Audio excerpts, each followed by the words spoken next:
Hello and welcome back to the Blobber Plays Rosewater. Part Laura Bow, part Western Cowboy, or I suppose Cowgirl. We just arrived in the techno-hippie commune. If the smell's anything to go by, that crate's full of fertilizer. And we're meant to be finding out information about the scientist man who had abandoned his mad scientist lair. Kitchen to the left, rostrum to the right. Here we are, stuck in the middle with the Suppose crazies. that's where the animals are kept. Seems like they're pretty self-sufficient here. Certainly colorful.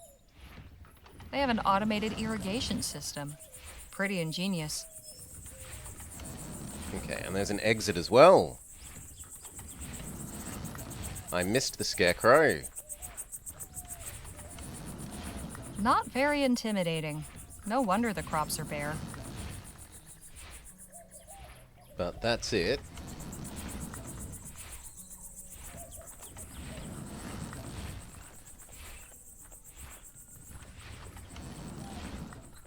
Chooses violence? There has been a lot of punching and shooting. I hope I'm not interrupting anything. Ah, Harley. Miss Larkin here was just telling me about this fascinating place. Hello and welcome. It's so nice to have visitors. What is it you do around here? Plenty. I help in the fields and in the kitchen, but my particular gift is keeping Chrysalis beautiful and its people inspired. All the murals and paintings you see around the commune are my work. And a fine job you've done. Why, thank you. Must have kept you busy for a while. Quite. There's still so much I'm looking forward to doing. I've noticed you all sure are fond of butterflies. What better creature to symbolize transcendence? Like butterflies, we too will undergo a metamorphosis, pass through the veil into the ether, and join the luminous ones. Not only that, their wings have 8 sections, and they flap in a figure 8 pattern. Does that mean something? Evocator Bennett's sacred number, of course. Sacred number? What does that mean? The number 8 is very important. It appears constantly in the evocator's writings, and Bennett himself was born on the 8th of August, 1788. That's quite a coincidence. Coincidence is mere illusion. How did you end up here in Chrysalis? Ethericity always fascinated me. I joined up with the Luminarians when they were passing through Rampton on their way west. We founded Chrysalis here, close to the evocator's laboratory, and where the veil is parted. The Veil? The boundary between our world and the ether, the realm of the cosmos, home of the luminous ones. The barrier is very thin here. Can't you feel it? There's definitely something in the air. Yeah, it's slightly worrying to think that maybe these guys are summoning Cthulhu-esque things from the other dimension, but hopefully they're harmless hippies. Did you ever meet Dr. Clark? I did. Once. Such a brilliant mind. We didn't speak long, but I felt as though we'd conversed for hours. Some people can have that effect. Do you have an idea of where Dr. Clark might be currently? Of course. He's with the luminous ones. Pardon? The beings on the other side of the veil. The ones who dwell in the ether. You're saying Clark is dead? Not dead. Transcended. Eternal. You still have much to learn. It's good you're with us now. Everything will become clear soon. Trust me. He's moved on to Space-Time 6. What exactly was Dr. Clark's etheric research about? Truth. Lovely sentiment, but could you be a bit more specific? He sought to connect us with the world above, to unite us with the luminous ones. He succeeded in not only opening the door, but stepping through and crossing the veil. He showed that the way is possible. Now we all must learn to follow. All right. Thanks for the chat. Be well. Don't wander too far now. Hey, Danny? What's going on? So, what's our friend on stage been jabbering about? What hasn't he?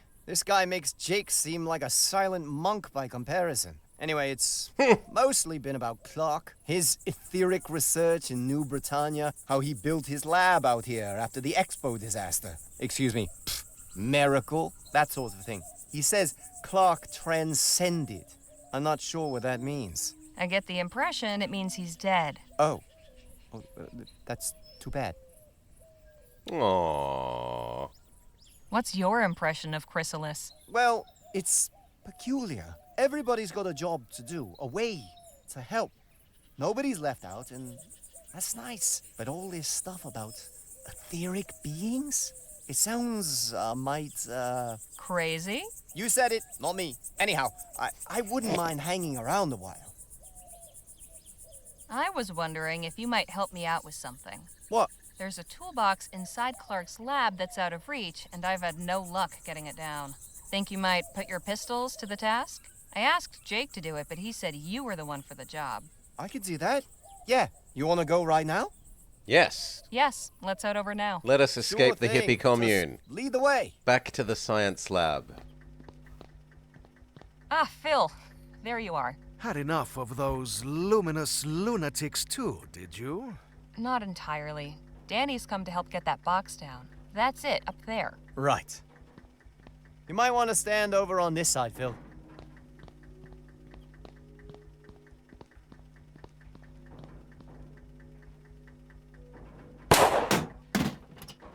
Nice shot. Thanks, Harley. Happy to help. So, what's inside that box that's so important anyway? Guess we all get to find out together. What indeed?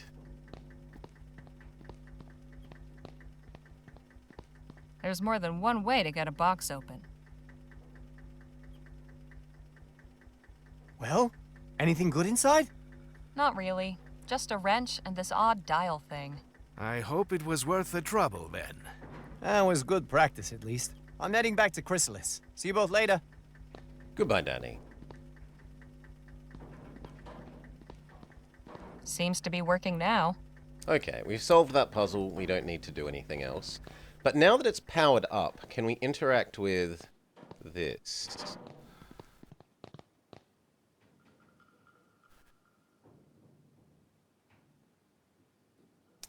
This feels like we might want to make a save, lest we explode ourselves. And there was also that letter. February 12th, 18... Upon hearing news, when they hounded after enduring such a one day when rash... With warm regards, P.S. How you managed to rig a TT-180 console This bit. to control both your equipment and door mechanisms still baffles me. Mine is destined for the scrapyard. But it doesn't have a hint as to what the presumably code might be here, because it looks like we need some sort of code. We needed a dial, but now that we have the dial thing from the toolbox... Okay, let's try his birthday, although... Is this some kind of combination or code?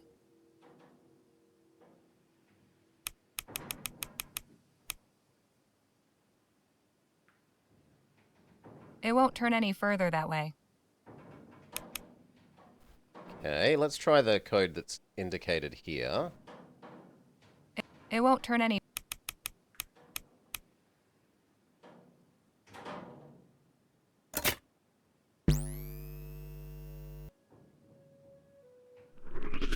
Phil, you might want to...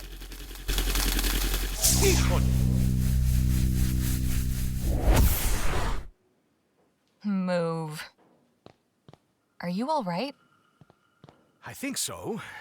The cage seems to have absorbed all that energy. Just warn me before you try that again. So, this console operates equipment by setting the dials in a 4-digit sequence. That means we need to figure out the right code to get the door open. I agree, let's try the guy's birthday, which was 0808 and 1788.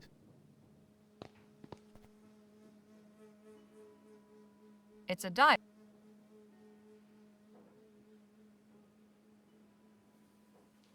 Oh my god.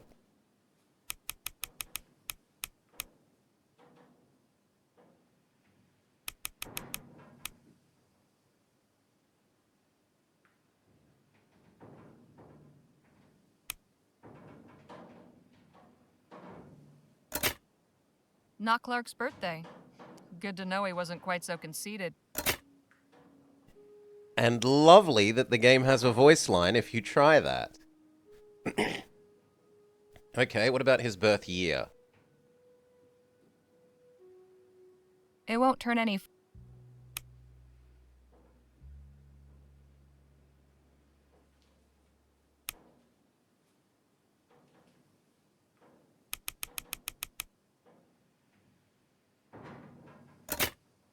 Not Clark's birth year. Guess that would have been too obvious.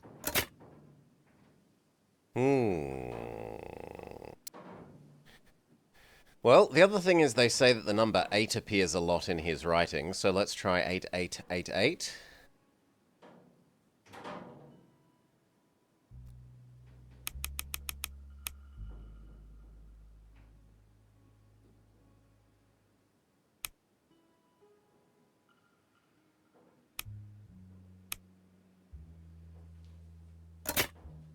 Not Clark's birthday. Good to know it.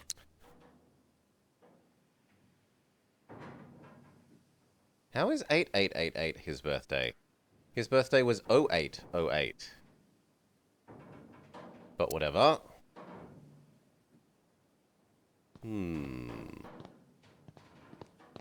I can't make heads...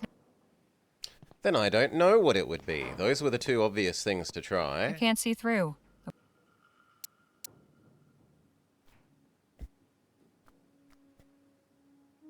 And we still can't use the cut-up flag on the dirty window. I can't really see through the port.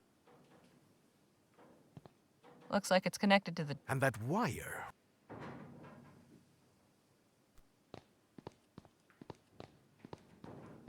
What in the ether is this thing? Best left. Not much left.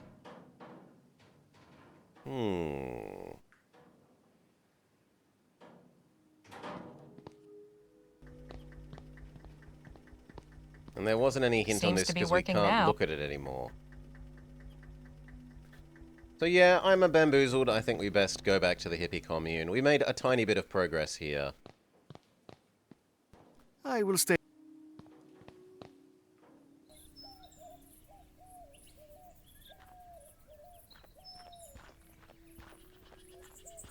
Whatever turning on that generator did, I hope it's not permanent.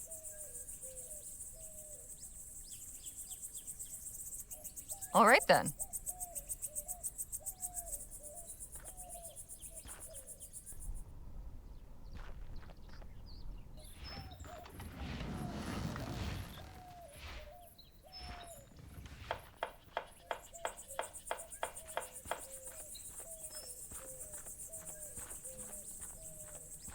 Well, well, if it isn't my old friend. The Defiler returns. Hey now, don't get your britches in a twist. You're a guest of Emissary Paul, so I'm obliged to welcome you. But if you continue casting your shadows of discord over all that is bright here, there will be consequences. Now just where do you get off saying I'm casting shadows of discord or whatever? I caught you trespassing outside the laboratory. Then your friend blasted the door off. It was all in the name of research. I'm just as interested in all this as you. You've a peculiar way of showing it. What's so special about this place that they've got you standing guard? This building houses our collection of artifacts salvaged from Dr. Clark's laboratory. Oh, so you're the ones who looted the place. We did not loot it. We saved important items from obscurity and decay. British Museum, is that you? Think I might take a quick peek? Absolutely not. Outsiders are forbidden. So how does one go about joining your little club? You think if you joined us that I would just suddenly allow you to enter? Sure, you said only outsiders were forbidden. Nice try, but not on my watch. What if I brought you a new artifact for your collection? Then I would be very surprised. We've already retrieved everything of value from the laboratory. Even from that locked room? That room is inaccessible. Do not even consider attempting to breach it. So what brought you to Chrysalis? My personal business is none of yours. Touchy. Did you ever have a chance to meet Dr. Clark? No, nor did I desire to. No? Ethericity is not a power to be trifled with. I've no interest in meeting someone who treats it as a plaything. Where did Dr. Clark end up? Not where he should have. Do you know any details about He Dr. should have Clark's gone to research? hell, you He think? was toying with fire, pure and simple. He may have been inspired and driven to his work by the luminous ones, but he was only their tool. He did not acknowledge their undeniable glory or show them the proper respect. He took a battering ram to the door of heaven. When they tired of the noise, they whisked him away inside the gates, while the rest of us still wait outside. So what you're saying is, you don't actually know. I've underestimated you. I didn't think there could be someone more arrogant than Dr. Clark. I'll leave you to your guarding. Try not to die of boredom. So it looks like there's a cart we might have to fix here. This isn't much use with a wheel missing. Handle still looks good, at least. Nadine, could we have a word? Of course. You enjoying yourself here? These are good people. I'm glad we met them. You don't find them a bit odd? I'll admit, I don't quite comprehend their philosophical ideas, but they've welcomed us with open arms. The least we can do is offer open minds. I'll leave you to your conversation. Excuse me? Ah, hello. You must be one of Miss Redbird's companions. That's right. Harley Legere. My name is Evan. Evan Holbrook. Welcome to Chrysalis. Evan was just showing me the cookhouse. You know they grow or raise everything they eat here themselves? Well, mostly. Sometimes we need to resupply from town, but we aim to be fully self-reliant. Our dedication will be rewarded with bounty. So, are you the biscuit roller for this community, or what? Not quite. Everyone in Chrysalis does their part. It's my day on the rota to fix breakfast. Do you have a doctor? We have a few skilled in healing, yes. I do wish we had more knowledge of agriculture. Our crops haven't been thriving like we hoped. You said your crops weren't doing well. Why not? Getting the irrigation in this year saved some of the crop, but we're facing lean times. We simply must find a way to grow enough to feed everyone. What's your story, Evan? How did you join up with these folks? Well, like many of the others here, I was living in New Britannia. My wife was there at the etheric demonstration at the expo. I thought I'd lost her forever, but emissary Paul found me and explained how she hadn't perished. Oh, good Merely lord. transcended. At first, I didn't believe him. I wanted to throttle him, actually. I can understand that reaction. But I realized that in my grief, I had become blinded. Oh, I am so sorry. Ah, don't be. They're using his One dead day I'll wife transcend against too. him to trick him into the hippie commune.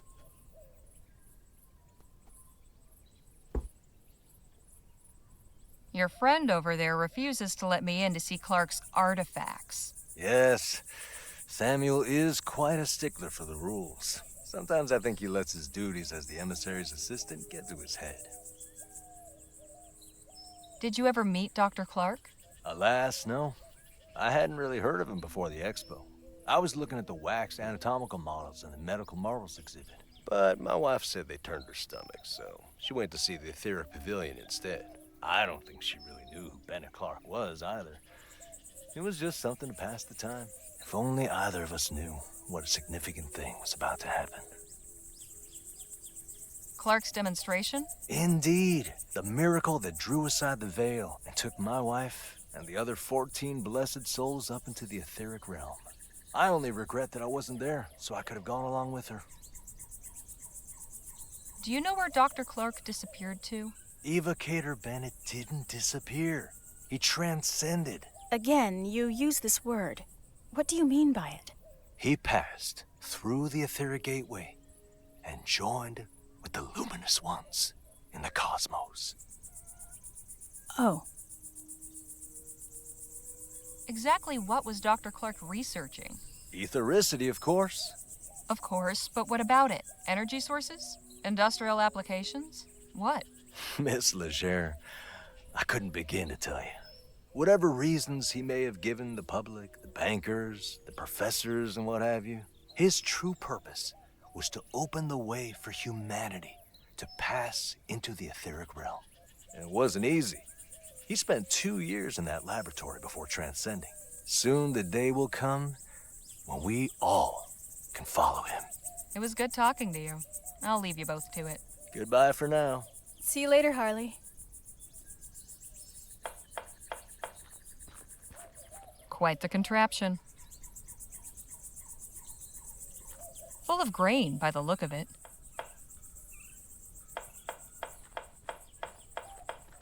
My, that's quite imaginative.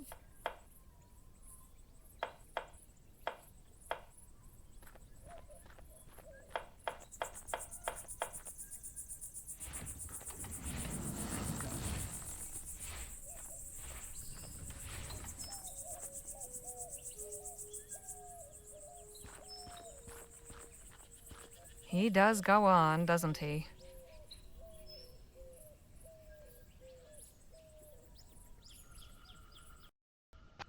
Check, check. We have to work out, I said, how to get Tinfoil Hat Man to let us into his secret museum. My friends, today we give thanks for our manifold blessings.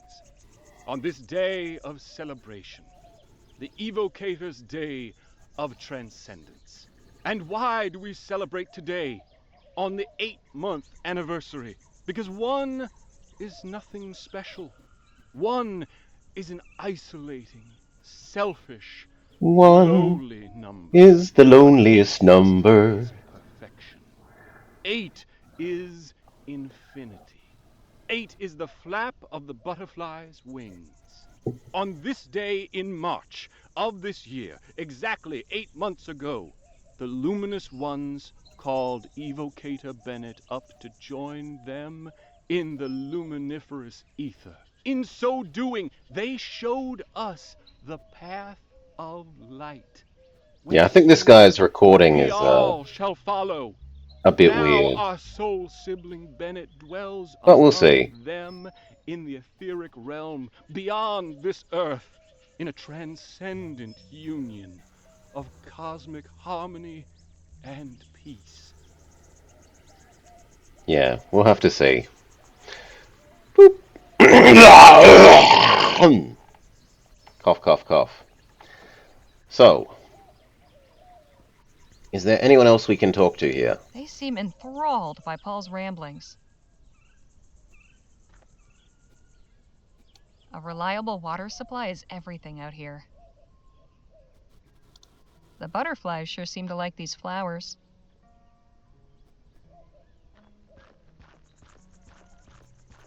Something about that makes my skin crawl. Now there's only the guy himself. But we did the guy. What about the background thing? They're really fond of this butterfly motif, aren't they? I kind of like it. And then that's everything. So then I have no clue.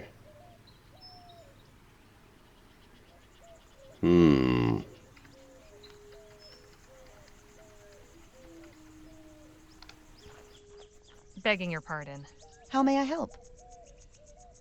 What's the meaning behind those shadow paintings? We commemorate those who have transcended, and those who will. Hence the butterflies? Very astute. Yes, the butterfly represents the immortal soul, the essence of a person in their fullest flourishing. The butterfly is pure potential, contained within those who have not yet transcended. Once someone has passed into the ether, it is released and flies free. Why, that's mighty poetical. I can see that you have quite a bold, brilliant butterfly stirring within you. You don't say. You see that, do you? If you permit me, it would be my honor to paint it. Only if you're willing, of course. Everyone's journey to transcendent readiness is unique. Perhaps you could tell me more about it once Harley's done talking. With pleasure. All right. Thanks for the chat. Be well. Don't wander too far. And we immediately throw him under the bus by stop talking to Could him. we have a word in private, Jake? Sure. What's on your mind? So, what have you picked up from these fine folks? This ethericity stuff is much more complex than I thought. Seems our friend Dr. Clark may have been on to something after all. Oh God. Gilderoy Lockhart believes the hippies.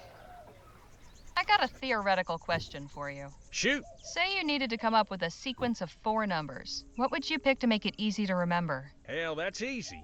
1817. That didn't take you long. It's the year I broke my first filly. If you get my meaning. Not something one forgets easily. Right.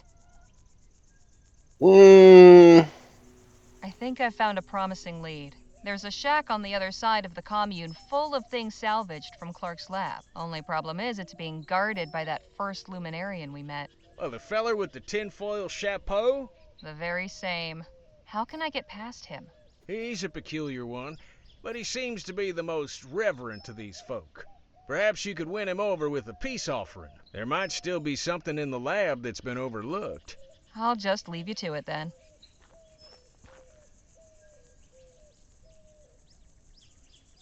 hmm.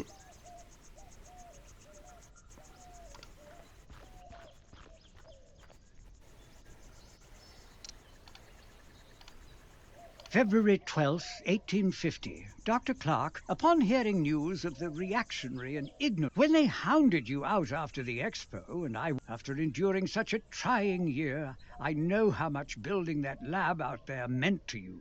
A turning point in your fortunes, or one day when rationality again prevails in the halls of with warm P.S. How Maybe we're meant to use February 12th, 1850 as the year that he did his big experiment explodey thing.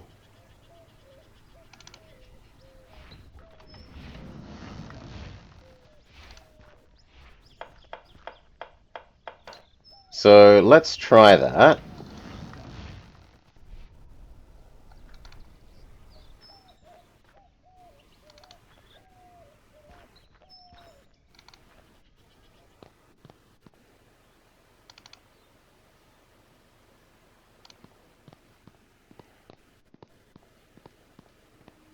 Some kind of console. Seems to connect to a few things.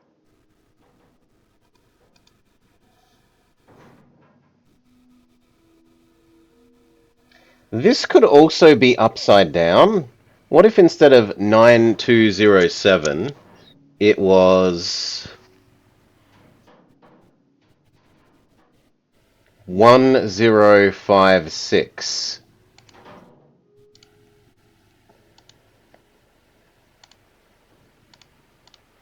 I really don't like the way that when you click this, it moves your mouse back to the center of the dial. I get that it's trying to be helpful, because it doesn't want you... When you mouse off the dial, it goes away, but it feels unnatural to have your mouse moved for you without you doing something.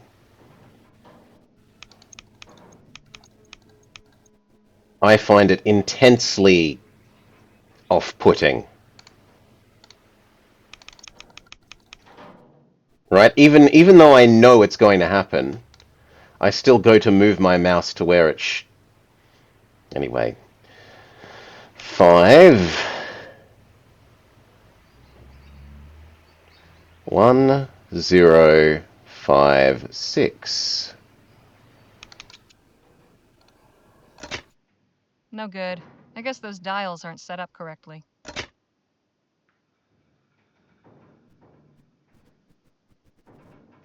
This specific bit of the UI is... I get why they've done it, but I find it unintuitive. It's the code to activate the ceiling cannon. If only Clark had written down the code for that door. Maybe there's another pad that I haven't noticed?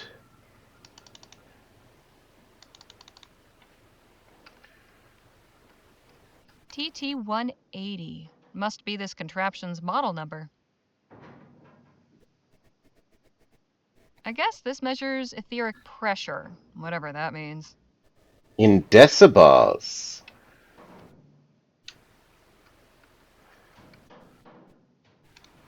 A wrench. Nothing spectacular about it. And is our bottle of weird stuff empty now? Professor Xander Coltit III's. I'm sure that's the case. Hmm.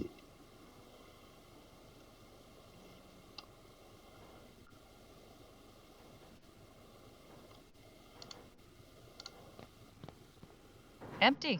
No.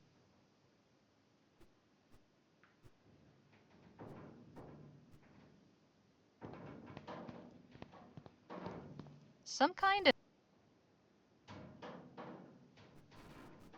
Can I throw the wrench at the cannon?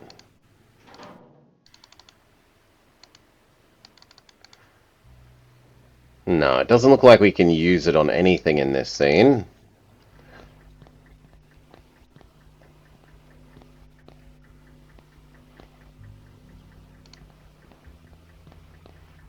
Hey, Phil? What about? Any ideas what the code for the door might be? Hey, it could be anything. Are you intending to guess it? Unless I find it written somewhere, I don't see any other way. Santa Maria, that could take months. If what is behind that door is so important, then the code itself must be something meaningful to Clark. Maybe you can deduce it by learning more about him. I am certain those payasos at the commune will have plenty to share. A bunch of Clark's things are collected at the commune, but one of the Luminarians is guarding the place. Naturally.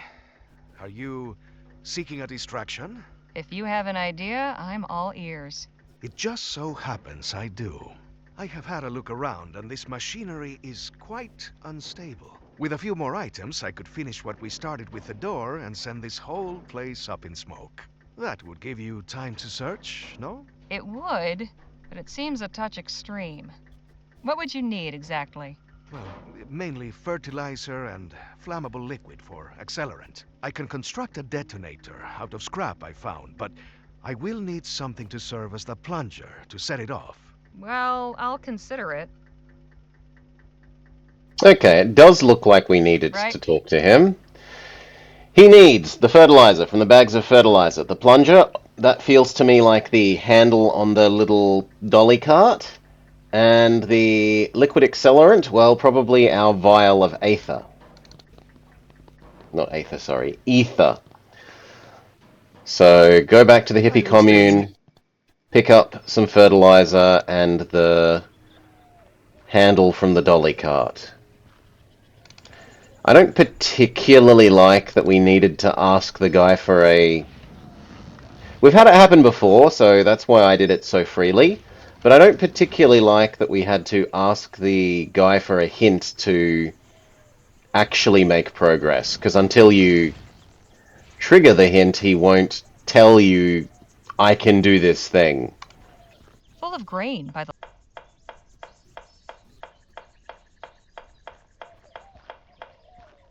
This isn't much use with a wheel.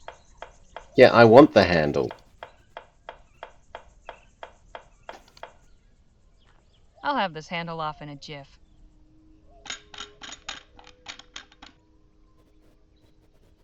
Excellent. Then back to the central area and yoink some fertilizer. This had better work, Phil.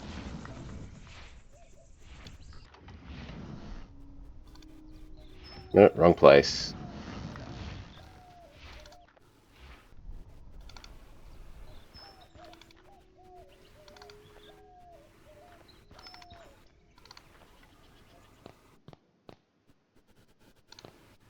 Okay, I have your stuff. Hey, Phil? What about? Alright, maybe I need to rub them on him. So, here is fertilizer. Here's some fertilizer for you. Ah, excellent. Thank you. Here is the plunger. Will this work as a plunger? Why, yes, I think so. Thank you. Here is liquid accelerant. Here. Can you use this as an accelerant? Definitely. Alcohol this potent will be very effective. Perfecto. This is everything I need. Are you ready? Absolutely. Meet me outside in a quarter of an hour. And prepare for a show that will make Jake envious. All right, everything is prepared. Take one last look. When you are ready, just say the word. Ready as I'll ever be. Good. Goodbye, evil science lab. Tres, dos, uno.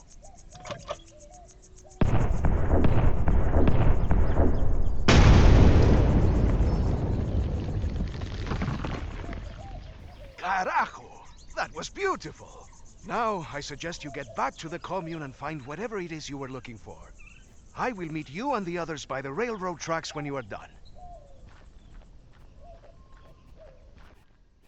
There's gotta be something in here that will tell me what happened to Dr. Clark's money. Why did it bring me here and not to the hippie commune? No idea what that is, but it looks complicated. Reminds me of an overgrown boiler. Clark had quite the library. Full of all kinds of liquids. I'd rather not know what they are. Maybe this is the room inside the thing. Just another one of Clark's weird toys. More scrawled nonsense. Why And would yes, they keep Nahodoi. this? Precisely so. Only one way to find out what's inside. That's why when you go through an airport, they sniffy machine you for fertilizer, and they ask you, have you been to a farm recently? Before they The things do some so. people will keep for posterity, I'll never understand. It somewhat resembles a telegraph, but what is this box for? It is certainly a lot of interactable points. Who knows what goodies I might find in there? Lots more books, mostly about technical subjects. Nothing that would help me locate Clark's stash, though. Even more books in here. Some novels, poetry books, and what's this? Looks like a diary. Nice to know Clark had other interests, but none of this helps. Did we pick up the diary? Okay, we did. It didn't explicitly say that we grabbed the diary, The so... final entry is bookmarked with a letter. Definitely worth a read. But first...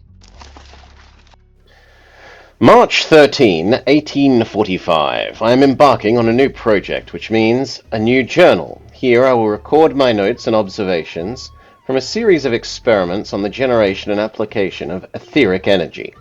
I believe it can be profitably harvested from the very air and harnessed for an immense number of beneficial uses.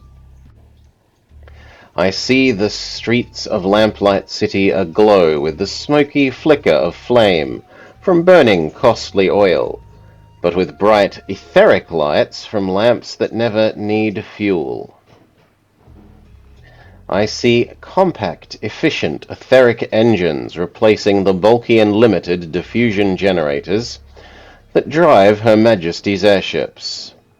I see our nation's mills and manufactories humming, kept in motion, not with the sweat of the brow or the belching flumes of coal fires, but with the clean, abundant power of aethericity. The applications are limitless, but before they can be released, I must turn my attention to the practical problem of efficient generation, not to mention safe and reliable storage. Even if energy can be summoned from the atmosphere on demand, some intermediate storage device will be necessary to absorb the excess and release it in a controlled fashion.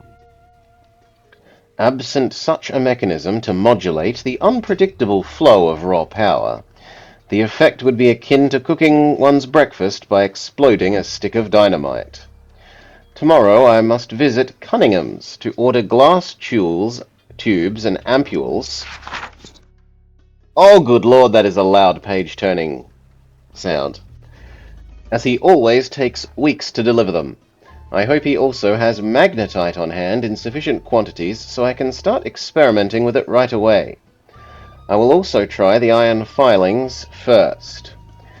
Down to the last spool of copper wire, I need to pick up more. And I have to stop by the offices of the Gazette soon to circulate an advertisement for a new assistant in the weekend edition. So much to do. January 19, 1846. Some days the work has been maddeningly slow, and some we advance by leaps and bounds. I am kept too busy to often think of writing in the journal. Yet I have made notable progress. I have built the first prototype capable of harvesting ambient etheric potential and channeling it to produce energy, in this instance, heat. There is as yet no flow regulation mechanism, so the entire energy field feeds directly into a copper heating element suspended within a water-filled cylinder affixed with a thermometer. The top left is open to vent steam, which is frequently produced in abundance.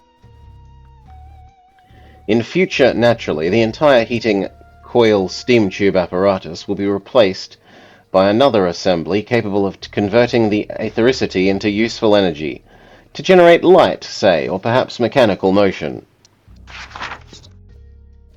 The prototype does not appear capable as yet of generating heat beyond the material's tolerance. However, I have reached the limits of this particular configuration. Without hazarding a faceful of superheated steam and shattered glass, I cannot say with confidence, even now, that a random harmonic flux in the atmosphere couldn't cause a sudden spike of etheric energy that would produce such a result. Now that the principle has been proven, we must experiment with introducing a regulator to throttle and control its flow, for both safety and practicality. There remains the not inconsequential matter of funding. It has taken longer than anticipated to reach even this early milestone. Beyond the initial outlay for experiment, I had not accounted for the necessity of covering rent on the old Turnbull Street storehouse, nor the wages of my assistant, Frank, for such a long term. I've already removed from Miss Gladstone's modest but comfortable lodgings to the garret over the storehouse, a move which has proven economical as regards to money and time, if less satisfactory in the matter of board. I fear that I did not give Miss Gladstone's Sunday roast quite the credit I now realize was their due. Despite the savings thereby afforded, my meagre reserves will soon be depleted, unless I can induce a benefactor to relieve me of these pecuniary obligations. November 6, 1846. At Frank's instigation, I've embarked on a program of fortnightly public demonstrations of the apparatus. A brief lecture on the principles of aethericity, followed by a practical display of the generator's operation. It's offered to all comers, or as many as will fit within the storehouse, free of charge. I confess that at first I regarded this pageantry as a distraction from my true work, a senseless bit of spectacle to dazzle the simple tradesfolk and labourers who occupy the district. However, Frank has persuaded me that attracting an investor requires some measure of transparency into my research, and while it is true that most who attend come seeking thrills rather than anything intellectual or financial, putting these shows has allowed word to spread, and some people are beginning to take notice. Last month's published proceedings of the Vespuccian Royal Society of Natural Philosophy contained a mention of rumours of research into the generation of etheric power by a Mr. Clerk of Turnbull Street. I leave aside that they misspelt my name and omitted my title. Not everyone can pay society dues and have their credentials indelibly observed, but they know enough of my work to have spoken of it in the lofty chambers of knowledge and opportunity. and that is what matters. Since they did accurately remark the address of my lab, perhaps one or two of the learned gentlemen might be persuaded to visit and see my work for themselves. I shall pen a letter to the Society Secretary at once. February 2nd, 1847. With the introductions and encouragement lately extended by Dr. Nethersall, second Vice President of the Vesperian Royal Society of Natural Preservation, or whatever it was, I have secured connections sufficient to gain my place in an etheric pavilion to be installed at the Lamplight City Global Expo this summer. Not only will I have the opportunity to demonstrate my generator before a grand public audience, as a condition of my participation, Harmon and Grove, chief sponsors of the exhibit, have tasked me with consulting on the design of the pavilion, in terms of requirements as to technical equipment, layout, accommodations for visitors, tens of thousands are expected, and so forth. There is so much to be done to prepare. Sure is a long diary. Turning off the flow regulator remains the utmost...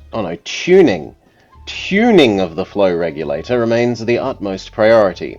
We still have months left to resolve the superheating issue. I have high hopes for a finer gauge electrum filament. It strikes me that whatever investments and explorations these firms have heretofore conducted in the sphere of aethericity, there are really very few individuals to whom they might turn who have any measure of practical experience, extending beyond the realm of pure theory, and yet I had to go begging, hat in hand, to them for the opportunity to take part in their exhibition. Absent my generator, which can produce energy at a fraction of the cost of electricity and with none of the polluting infrastructure, there would be nothing for them to present in their pavilion but promises and fairy stories of a future that is not yet in evidence.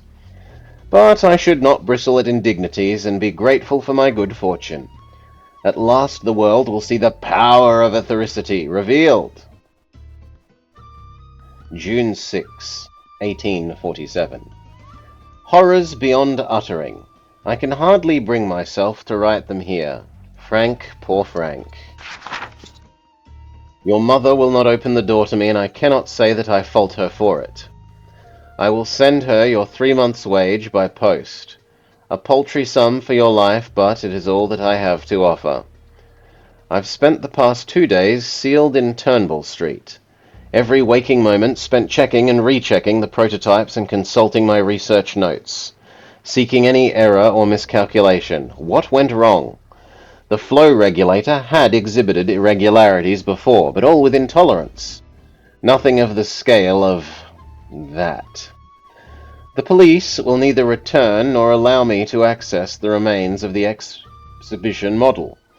If only I might inspect it, and find the manufacturing flaw or defect in material that caused the catastrophe. Or, though I shudder to turn my thoughts in the direction, perhaps for some sign of sabotage. There are many who would delight in seeing me fail. Angry crowds dog my steps whenever I venture beyond my door, reinforcing my voluntary seclusion. At every moment I expect constables to arrive with irons. I have a growing suspicion that some handsome sum was discreetly paid by one of the sponsors to suppress public scandal associated with the event. If so, I am, by happenstance, the fortunate beneficiary of these maneuverings, and owe to them my present liberty. Oh my god, how many more pages can there possibly be?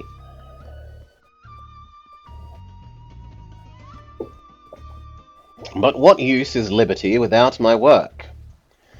There, on stage at the pavilion, I felt myself briefly a colossus of science, standing astride the world with a shining future spread out before me. Now it has all crumbled in one blinding burst of light. September 21, 1847. The inquest is complete, and my name is cleared. I bear no formal responsibility for the deaths at the Expo in the eyes of the city of New Brigantine. Her people, however, are not so gracious. The laboratories the Labourites in Parliament are taking advantage of the public furor to press all the more stridently for a blanket ban on etheric research, which I am certain the Prime Minister will all too gladly sign into law. I am aware of a dark irony in the fact that my exoneration in the matter has only lent strength to their arguments. For if I am not some murderous monster guilty of horrific malpractice, then aethericity itself must be dangerously unstable and unsafe, beyond the power of man to control. The fools! If they but knew what miraculous possibilities they foreclose with their ignorance and fear. Sometimes a scientific truth emerges which the world is not yet ready to hear. Was not Galileo denounced as a heretic, only to be vindicated by future generations? Eper si muove. Move? And there's more and more and more.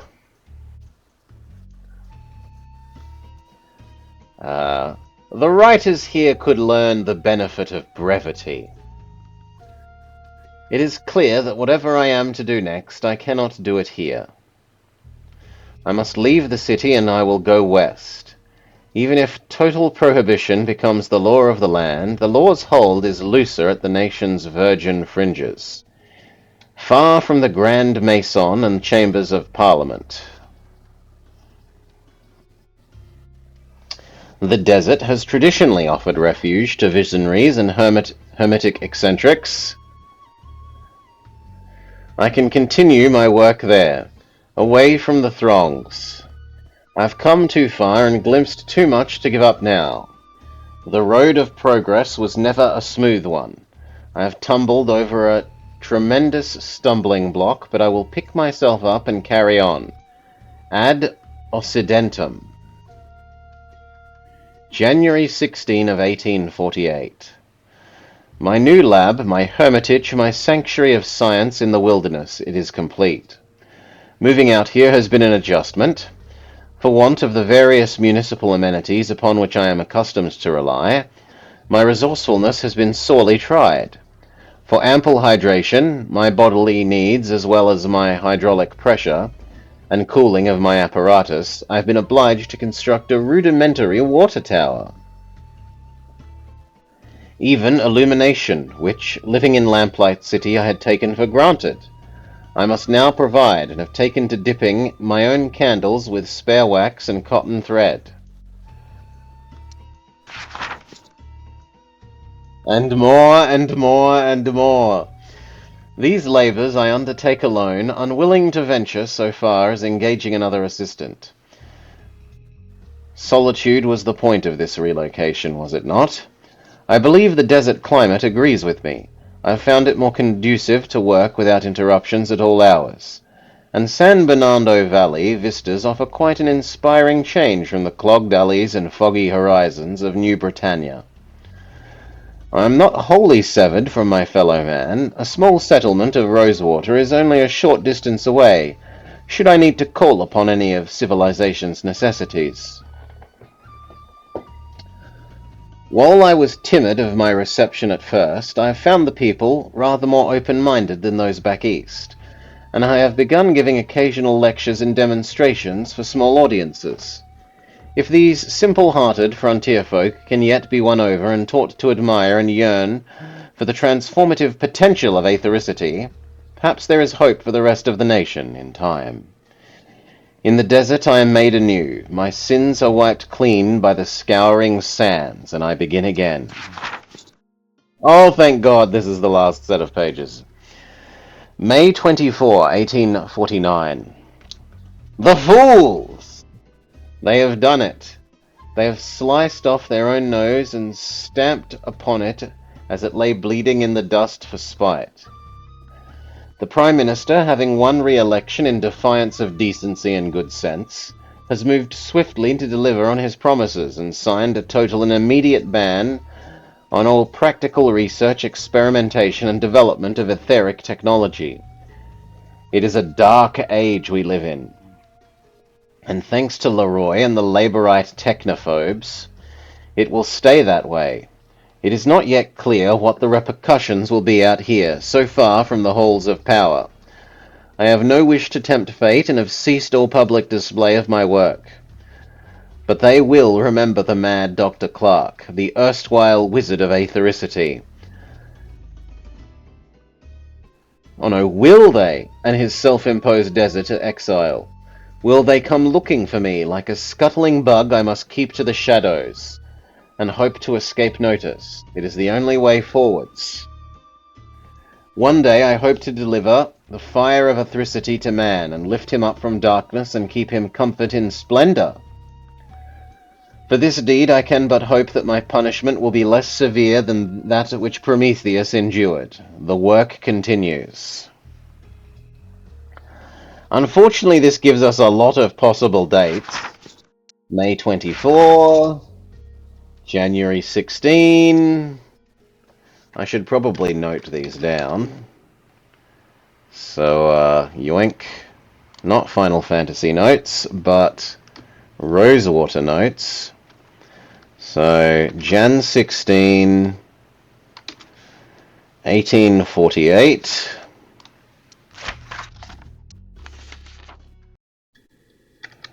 May 24, 1849.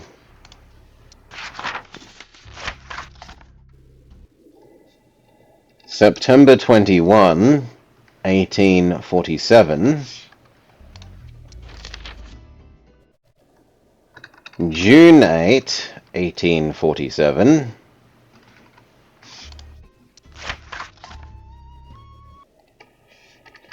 June 6, 1847.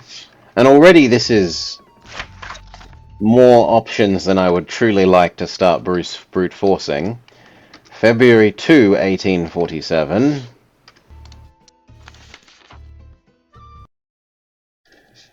November 6, 1847. Oh no, 46.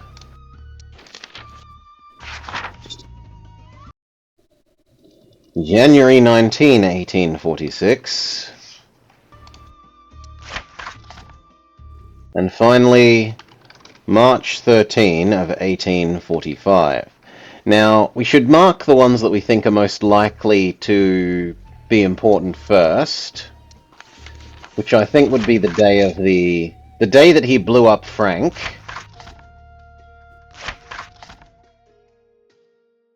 Which is June 6.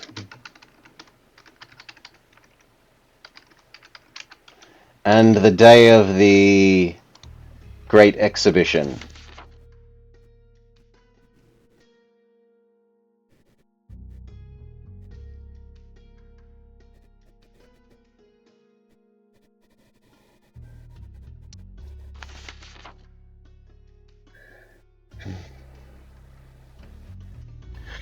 No, that looks like June 6, okay?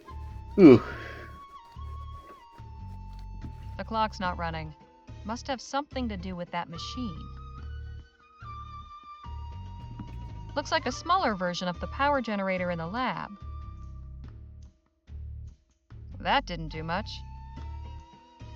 Must be nice to actually be able to understand this stuff. Some notes documenting the effects of aethericity on animals. They're signed by a Juliet Montgomery. A bunch of scribbles documenting the effects of aethericity on plants. The New Britannia Gazette. The lead article is about the upcoming Lamplight City Expo. What in the hell is this supposed to be? Didn't do anything. Probably for the best. It's full of cloudy orange liquid. Damn, that's got a kick to it.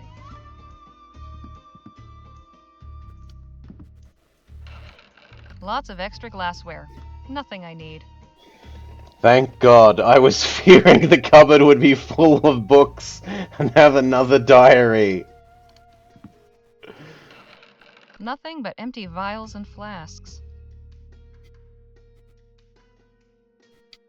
Okay. It somewhat resembles a telegraph, but what is this box for? It somewhat resembles the things some people will keep for posterity. I'll never understand. It's somewhat. But I thought both of those are Somewhat giving that. Yeah, these are indicated to be different things, but they're giving the same text bubble.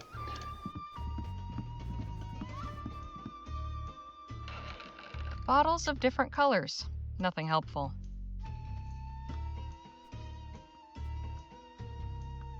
Just another one of Clark's weird toys. Full of all kinds. Let's see. Books on science, engineering, astronomy. I'm sure this is all fascinating. Doesn't seem to be working. Doesn't seem to be working. Nothing's hidden behind it. Okay. We have now fiddled with everything. Except the bust. Some old bearded guy. The plaque says Galileo Galilei.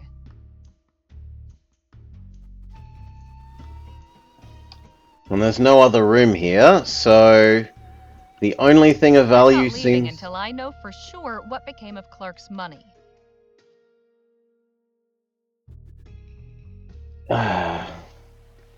Okay, so what we can say is the game has done a good job up until now of always having one of your helpers with you so that you can, if you are stuck, speak to them.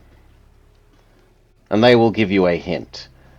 Or like when we were in that space when we had just escaped from the sort of Indian arc, and there was the flag that I'd left on the ground and I went to leave. The other guy was like, "You can't leave here without picking up the flag, so I'll do it for you so you don't zork yourself." But now they have trapped us in a room without access to our friends, and I feel like I have interacted with everything and yet have no idea what to do. So they've cut us off from the hid system, but not made clear what I'm supposed to find All or kinds of do. liquid. Just enough. But let's just More re-fiddle with absolutely everything. bottles of. Clark had.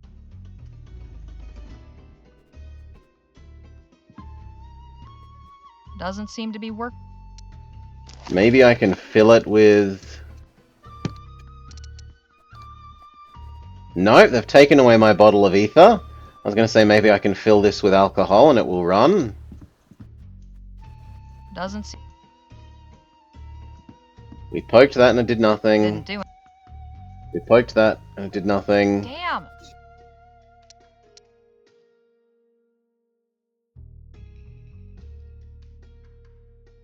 Yeah, we fiddled with everything.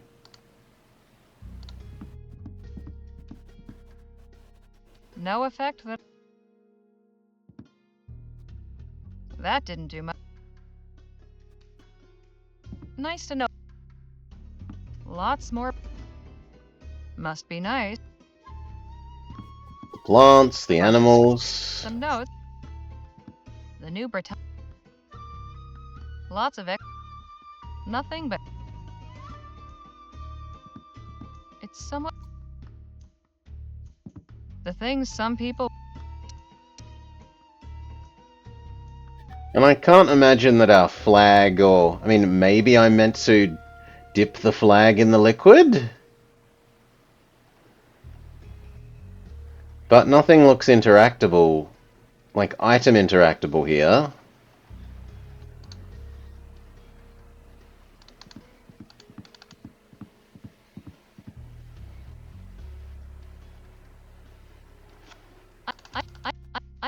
I'm not leaving.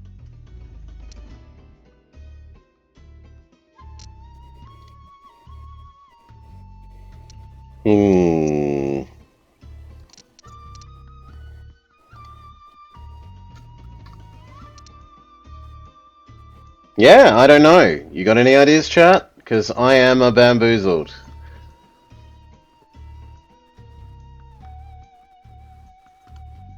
full of all kinds. I am very bamboozled as to what it wants me to do. Nothing's hidden behind. Prometheus bringing fire.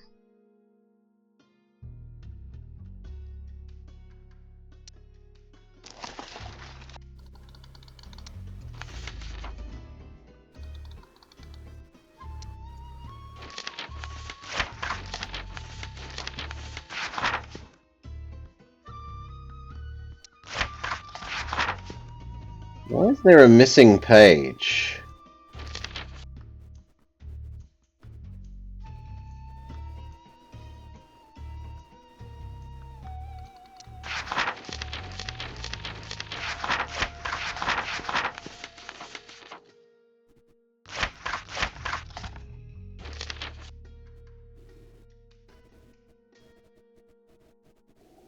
Nope, there's nothing about...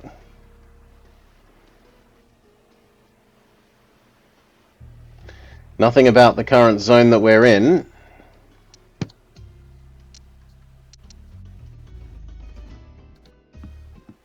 The thing's some.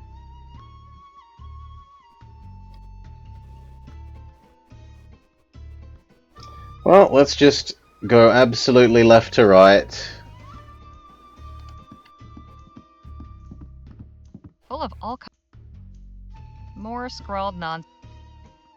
Just another one of bottles of. Clark had.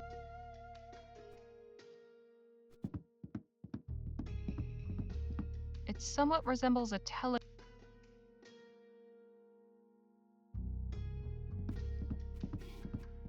Reminds me of an Doesn't seem.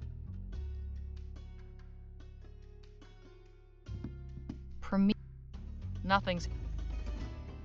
No idea what Doesn't seem. The thing's some. It's somewhat. Nothing. Glassware. What in the hell? Didn't do it. The new The news article, the next Lots of glassware. It's full of. Damn. Some notes. A bunch of. Lots. Some old. Must be. Looks like a small. That didn't do. The clock's not running. Must. No effect. Nice to know. Yep, and now I have literally left to right fiddled with everything, and it doesn't let you out.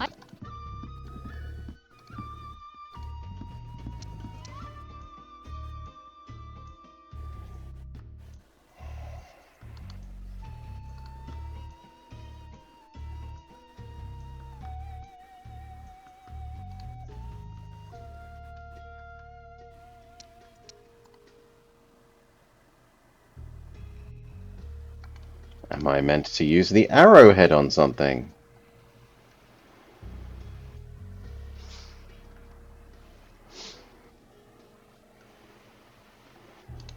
Nope. Maybe I was meant to click something inside the diary?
Nope. And there's not like hidden edges of the book that we... I can't get the arrowhead and like cut the edges of the book to try and find something hidden in the book cover. February 9th, 18... Maybe we have to That's read only this? 9 months ago. Clark, I have a business proposal. Relinquish that dusty laboratory in the middle of... February of 1915? That doesn't make any sense, that's the wrong year. Nowhere. Come to El Presidio. You may stay in my suite at the Jolly Good Club. My Orem Star membership and military rank afford me certain privileges. You will be furnished with the comforts owing to a man of your intellect and accomplishments. It's signed L. P.S. You needn't have any concern for your valuables, as there is ample secure storage in the room. One of the aforementioned perks. Interesting. Jake will want to see this. Can you read that again, please? February 9th, 1850. Clark, 9th, 1850. I have a business proposal. Relinquish that dusty laboratory in the middle of nowhere. Come to El Presidio. You may stay in my suite at the Jolly Good Club. My Orem Star membership and military rank afford me certain Okay, is privileges. this what will let me leave the room? Yeah, that's I stupid. heard a big boom, and then they all went running. If you toward have the lab. letter, you should be That's able to where leave Phil the went. room. Do you think? Hey, there's Holly. Do you have any idea what all this ruckus is about? Or where Phil's gone? Both, and I'll gladly tell you, but we need to get out of here right now. Right behind you, my dear.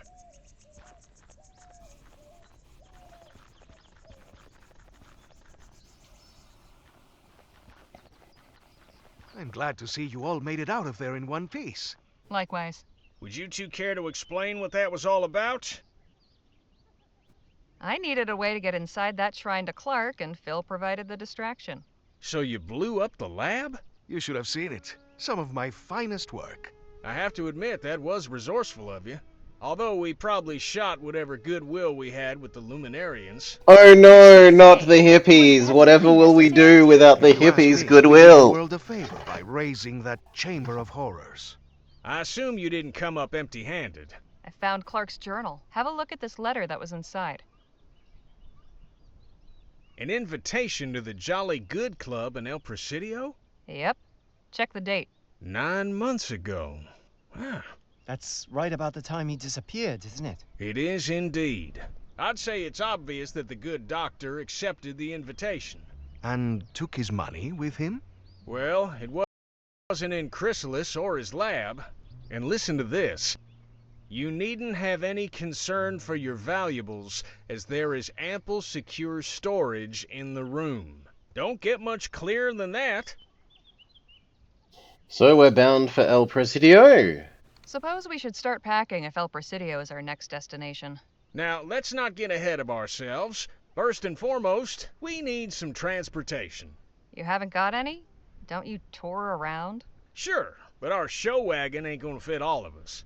Plus, we'll need it to store all the show's props and equipment while we're gone. There's that lady in town with a wagon now. Heard her talking at the saloon once. Said she hires it out to travelers. Sounds promising. Who is she? Her name's Lola Johnson. I think she stays in the old blacksmith shop. Oh. Well, I hope she has a forgiving nature. Why's that? She caught me breaking into her place. What? It's a long story. We should head back to Rosewater, no? Yeah, let's get a move on. Okay, so a repercussion for our opening sequence Right. segment Harley, I'm putting you in charge of might be hiring us coming some up. transportation.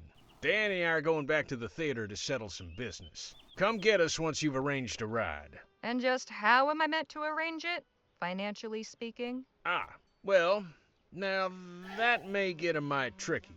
Our contract was to pay out at the end of the show's run, but seeing as we'll be breaking that contract, I'm sad to say we'll be forfeiting those proceeds. Anybody else got funds to contribute to the kitty? Not unless this Johnson woman accepts pesos. And I've few enough of those at that. I'm afraid I haven't got anything either. Harley, my dear, I'm afraid we must then prevail upon you to furnish the petty cash needed to get our expedition aloft. Seeing as you're the only other one of our posse who's currently in the position of being gainfully employed. And it goes without saying, but you'll be fully reimbursed once we find what we're looking for, on top of your share, with interest. I certainly hope so. Wonderful. Well then, we'll be seeing you later. Maybe we finally go write the article What we about were you two? originally I think I'll paid pay Dr. Sedgwick and the came here next. to It's been do. ages. And I owe him proper thanks for his care. See you in a bit, Harley. And then we'll get paid our 45 crowns for writing our puff piece. That seems the most likely thing as far as I understand us. Ooh, has she fixed her door? No, she hasn't. So here, use writing desk. Good to see you again. All right, Yes. let's get this thing knocked out. But first...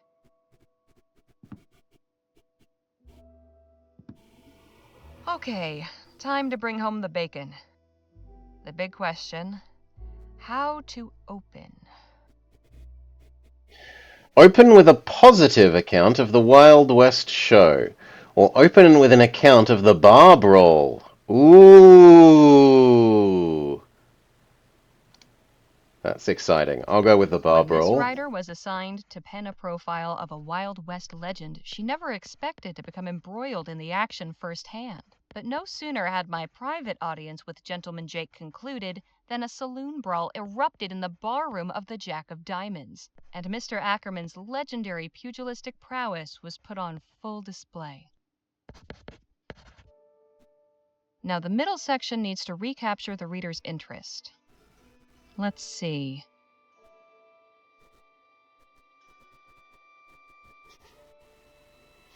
The ingenious escape plan and the adventures investigating Clark's lab seem like the two most exciting things to me.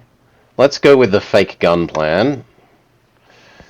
They say the true mark of a person's character is how they behave under pressure. Mr. Ackerman showed nothing but resourcefulness when he found himself taken captive on one recent occasion, the details of which he was not at liberty to disclose. But he was able to recount his escape by means of a clever ruse involving the use of common household items, a true-life tale rivaling the plots of the most lurid copper novels.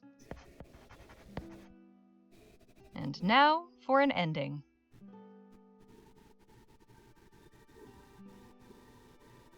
Praise the city, praise Jake, or praise Danny. We were being paid for a puff piece on Jake.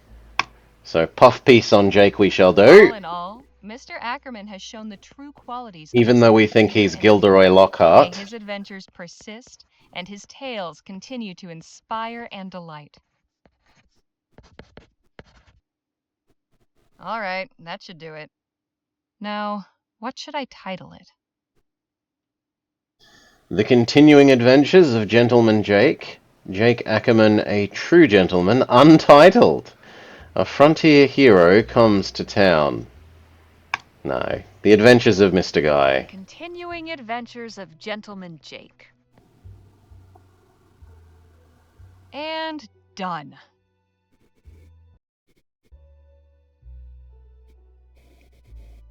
Okay, and then we go hand it into our boss.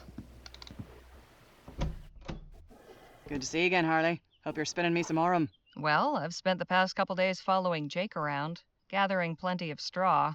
Glad to hear it. I like writers who go above and beyond.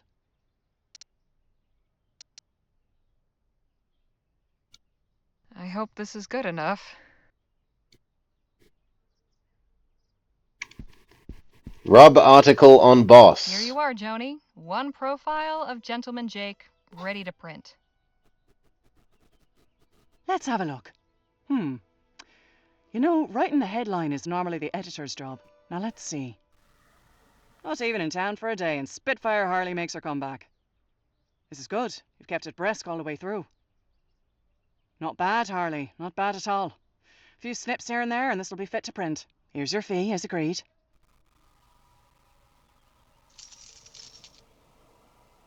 Now I know what I'm working with, I'll have a think about your next assignment. About that. Hmm? I'm leaving for El Presidio with Gentleman Jake. We're after Bennett Clark's missing fortune. Whatever we find, I've got a feeling it'll make a hell of a story. You're right about that.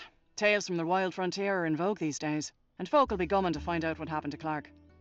All right then. Clark's missing fortune it is. I've got something else. Oh?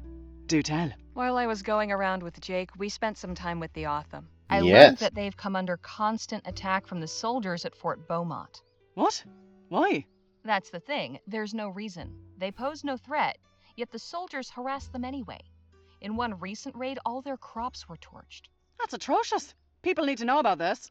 I'm glad you think so, because their leader wants their story told. She's willing to be interviewed. She gave me this statement, too. Powerful stuff. I'll pay a visit as soon as I can and see for myself. Plenty of townsfolk could stand to learn about our neighbours in the valley. This could open their eyes. I hope so. Now, if you'll excuse me, I need to see about hiring a wagon. Godspeed, Harley. So hopefully the money we made writing that article is enough to get us, like, enough money that we can hire the wagon. See you later, Joni. Take care of yourself out there.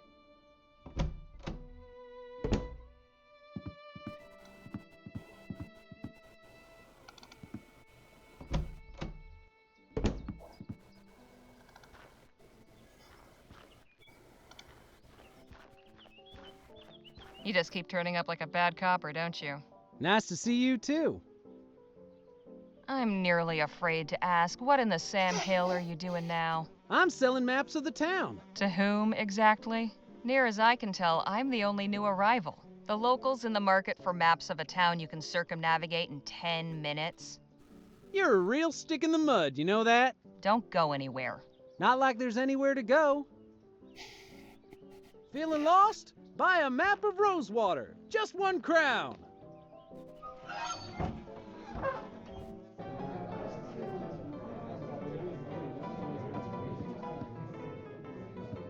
Okay, this doesn't look like it's changed. Maybe that is slightly more askew than it used to be. Sure would.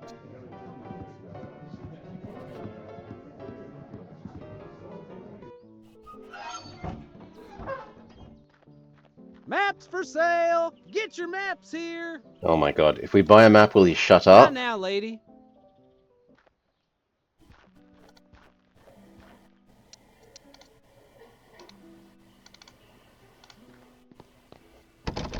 Locked. Hmm.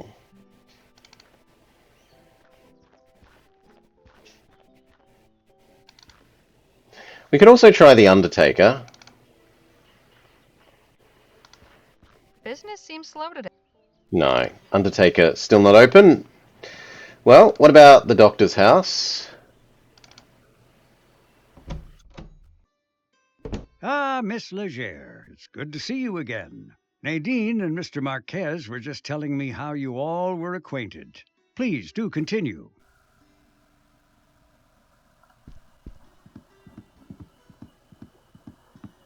Nadine, could we have a word? Of course. Pardon me a moment. Seems we've a big journey ahead. Are you excited for it? Yes, but also a bit nervous. I've never been beyond this valley. No kidding? I can't imagine staying in one place so long. But then I've been up and down most of this country. Not everyone has the luxury to travel so extensively. So, how was it working for the good doctor? Well, he taught me everything I know about medicine. It was especially interesting during the rush. We had no shortage of patients then. I lost count of how many broken bones I set. I'll leave you to your conversation. Okay, she has nothing for us. Hey, Phil? Let's talk. What about? Are you looking forward to our journey west? I more look forward to what we will find at the end of it. Right? Okay, he doesn't look like he has anything either. What about the doctor? Miss Leger. Did you ever make the acquaintance of Dr. Bennett Clark? Ha! Doctor. If that man's a doctor, then I'm Hippocrates. Shall I take that as a no? Miss Leger, I do not associate with lunatics and crackpots, especially those who recklessly cause the deaths of innocents. Now, let's not sully the good name of higher learning any further. Have you met any members of the Luminarians? I beg your pardon? They're a community living near the old Clark laboratory. Oh, those ethericity cultists. Yes, they do make their way into town on occasion. Sometimes the women come to me seeking certain remedies and prophylactics. And I've treated 1 or 2 cases of malnutrition. The desert is a hard place to make a home. Something about the old lab draws in the gullible and deluded. Lost souls searching for meaning. Well, that may not be a worry anymore. I'll see you later, Doc. Do Because take we care of blew up yourself. the lab. Okay, no one here had anything. We can try talking to the sheriff, who has actually done disturbingly little for the story, honestly. I don't think he's done anything for the story. Welcome back, Miss Leger. Hey, Sheriff. What can I do you for? Did you ever meet Dr. Bennett Clark? No, he only came into town every couple of weeks, until the ethericity ban got handed down. And glad I am of that. I have no use for any of that claptrap. All it does is spook folk, and sometimes blows them up. Don't suppose you've encountered a group in the valley calling themselves the Luminarians? The what now? Luminarians. They claim to be the protectors of Dr. Clark's artifacts. They've got a commune set up near his lab. Oh, come on now. You're pulling my leg. I'm serious. Well, so long as I don't get up to nothing in town, they ain't my problem. Nope. Thanks for the chat. Come back in. Okay, he's got nothing for us either. Which pretty much only leaves that, which probably has nothing. Shrug, yep. And lady who we stole the watch from.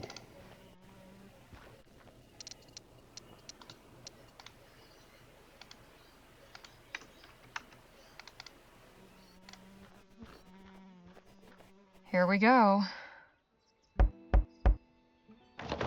Lord have mercy. You robbed me, then have the nerve to come back here? In all my born days, I don't think I've met anybody quite so foolish. I get it. You're upset. I can explain. Not interested. Wait, it was that conniving little snake, Jem.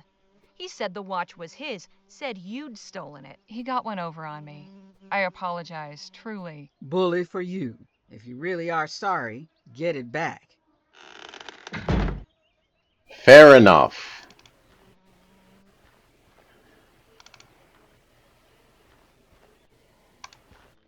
Maps for sale! Get your maps here! Hey, kid. Yeah?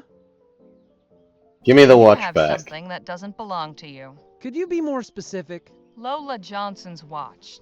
I want it back. No can do. You swipe that watch for me fair and square.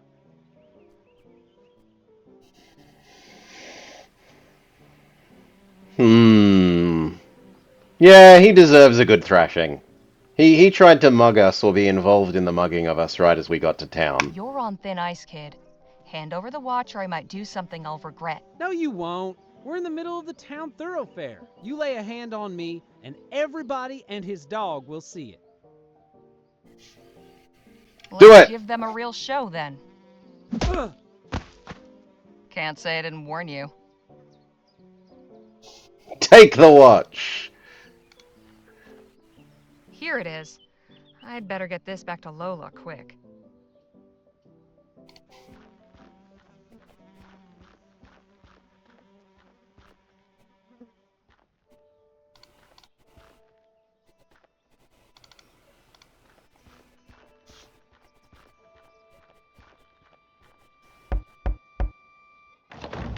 You got my watch? Yes, here it is. No hard feelings? Or now?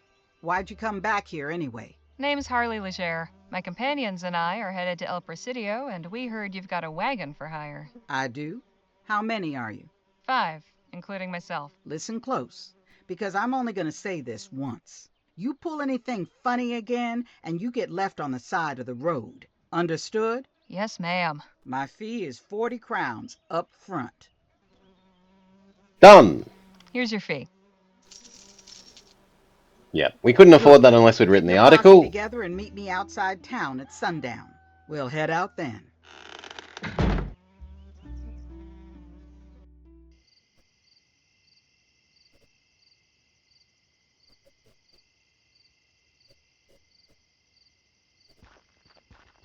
There you are. This your group then? This is us. All right, folks, listen here. I'm Lola Johnson. This is my wagon. When you're in my wagon, you follow my rules. Rule 1.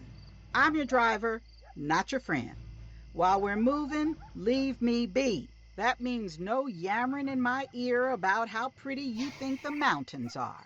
Rule 2. We stop and go as I say. I ain't interested in blowing up my engine just 'cause y'all are in a hurry. Last rule. Everybody does their part, be it cooking, hunting, or gathering firewood. This ain't no pleasure cruise, and I won't be serving y'all. The road can be rough, but I'm an experienced navigator and tracker, so stick with me and you'll be fine. If you've got any questions, now's the time to ask. No.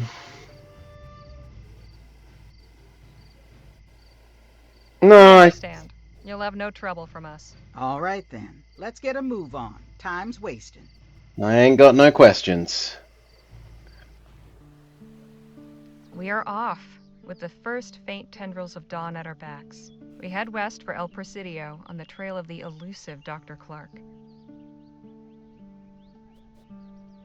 What a fat lizard. We have but a few days' travel before us, through the desert and mountains to reach the coast. I am rather looking forward to getting a better view of this part of the country. And should the scenery lack for diversion, I suppose I'll have recourse in the fellowship of my new traveling companions. Now that we've assembled in this unlikely venture, perhaps it's time we got to better know one another.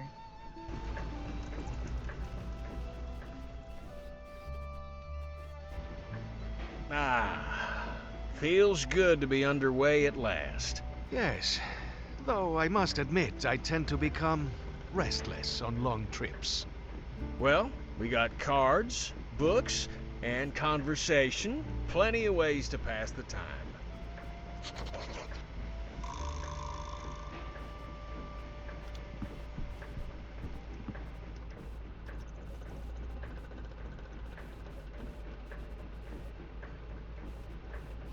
The map of the Commonwealth of Vespuccia, with a focus on the Western Provinces, 3rd edition.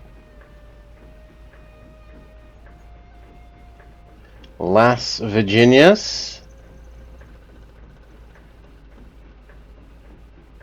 New Spain, Piedmont, Rotterdam. Okay.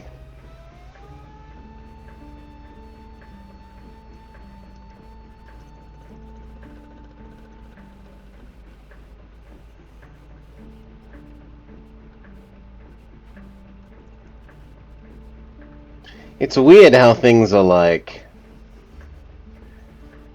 almost but not quite right for the real world. Hey, Danny, let's talk. Sure. Actually, I was wondering about something. Where'd you learn how to fight? For a while, it was how I put food on the table. No kidding. You were a brawler? I was. Used to call me Spitfire Harley. Wow. Were you any good? I took my licks, but usually held my own. In that world, being good is mostly about how much punishment you can take and keep coming back. Same as anywhere, really.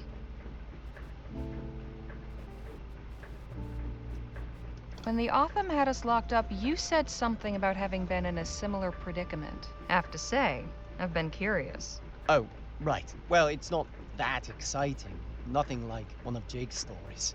Let me be the judge of that. So, before I met Jake, I used to run with some folks who, well, we got into some trouble. The guy in charge, he thought it might be fun to try sticking up a post office. That didn't go so well. We wound up in jail for a few days. We didn't escape or anything, just did our time and were let go. I see. Told you it was a boring story. Not at all. I appreciate you telling me. So who were these people you ran with before? They, do we have to talk about this right now? Please tell I wanna me. know. Well, you see... Hey now, don't force the kid to talk if you don't want to. Danny, she's out of line. Don't say a word. Sorry, Harley. I just rather not talk about it. Fine. So have you been to El Presidio before? Yeah, I was born there. No kidding. Didn't you say your family lived near El Presidio? In the area, yeah. They moved out of the city proper a few years back. I left when I was 16. Haven't been back in ages. What about our Gilderoy Hey, Lockhart? Yeah, Harley? Did your travels ever take you to El Presidio? A few times. Can't say I much care for it. But that city's for you. Too crowded, too impersonal. I'll take the wide open countryside any day. I appreciate I don't want another one of your fake stories, Hey, so... I see something up ahead, by the side of the road. Looks like an oil derrick. Wagon's slowing down. Guess it caught Lola's eye too. Let's have a look. Any particular reason we've stopped, Miss Johnson? I needed to stretch my legs. You might take advantage and do the same. We're off again in about 20 minutes. Come on, Danny. Let's go have a look at that oil derrick. Excuse me, ladies. I have some business to attend to. Both of you can do as you like. Just stay within sight. Actually, I'm curious about this machine. Do you think I could ask you a few questions? Oh, well, I suppose so. Oil derrick, guy relieving himself, or not quite steam machine. We'll go with oil derrick. Somebody's out here sniffing for a fortune. Or just digging a very deep hole. Funny how the best things are often found in the lowest of places. Come have a look, Harley. Hello down there. Who said that? Up here. Sounds a bit Australian Afternoon almost. to ya. What brings you folks to Cormac's oil rig? Just passing through, friend. I was just saying you've a fine setup here. Thank you, sir. It pleases Cormac to hear that. Sit tight. Just needs to make a slight adjustment. Then Cormac can come down for a chinwag. Yeah, I definitely think he's meant to have maybe a little bit of Australian in him. Whoops! Ah! Whoa, damn! Oh. Clumsy Cormac. Jeez, are you alright? All right as rain. Not upright, though, no.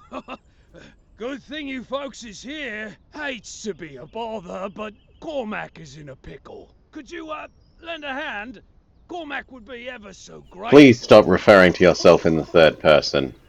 Please. Hang on, sir. We'll get you down. Cormac appreciated, miss. Not wishing to hurry you, but sooner'd be preferable to later. The blood's starting to pool in Cormac's poor head. Can you shoot the rope? Danny? Got any idea what to do? I know what we need to do. I just don't know how. You shoot rope. Hey, What about Jake? Gilderoy Lockhart? Any suggestions what to do? That rope doesn't look too thick. Should be able to cut through it. The trick will be keeping our friend from falling headfirst into that pit.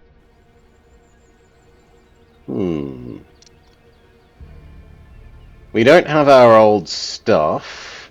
We don't have our arrowhead either, so I can't cut things. Hey, Jake. Yeah? Got anything on? Afraid not. Okay, he says go talk to the others for a knife. Sorry to interrupt, but What is it? there's a man at the oil derrick in dire need of help. What happened? He's caught on a rope hanging upside down. We're trying to get him down somehow. And what do you want me to do about it? Do you have something sharp enough to cut rope? Sure, my hunting knife. Could I borrow it for a spell? Only if you swear to be careful with it. On my brother's grave. Take it then. Okay. And how do we stop him? Shoot the oil rig? Shoot the rope? And it's not like it's spewing oil, Nahodoi.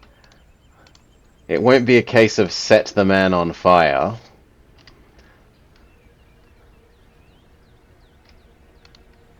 Tools of the trade for an oil worker, I suppose. Including some Rope rope? could be useful. Good. What Tools of the adventurer doesn't have 50 feet of rope? Okay, use rope on... I've got this rope. Try grabbing onto it. Whoops! Damn! You are good with roping. I've got this rope. Could you lasso the gentleman? Now? Please do. Yes, now.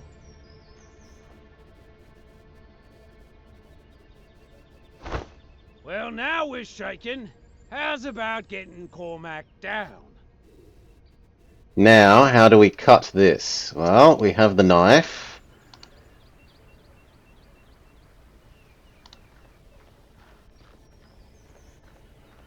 I've got this knife. What are you meaning to do with it?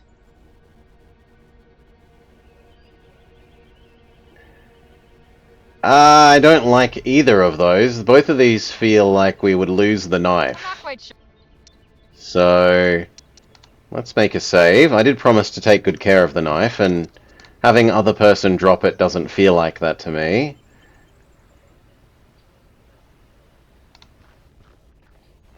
Can I give you the knife and trade you for the rope? Please, not now. Can I give I got you the this knife? from Lola. Perfect. I can throw it and cut our friend down. You good with knives then? Oh, sure. Even used to do some knife and axe throwing in my show, but audiences prefer the gunplay. I can't believe I'm putting my faith in Gilderoy Lockhart, but it seems to be like it was what we have to do. Time to reprise your knife throwing act. Wow us.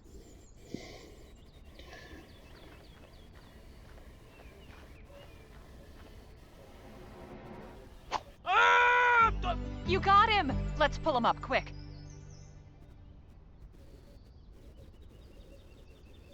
Whew! That were a close one. You've saved Cormac. Many thanks. It was nothing. Are you alright?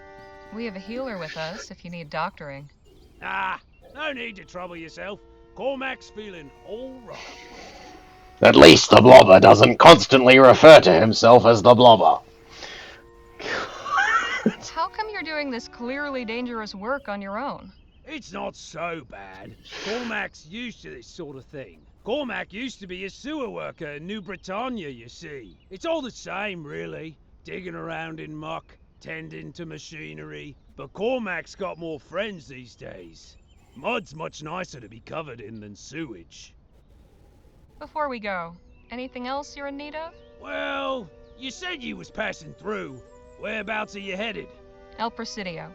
In that case, you'd be doing Cormac a great favor if you took this letter to someone at Vespuccia Petrol. Their office is in El Presidio. Vespuccia Petrol, you say? Aye, they's Cormac's employer. Been wanting a progress report on this rig. Sure, we'll take the letter. Appreciates it.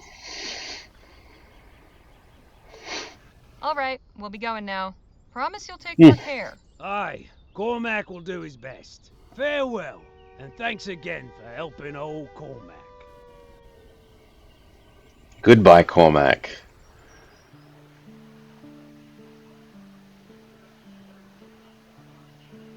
Oh, we travel by dot path on map.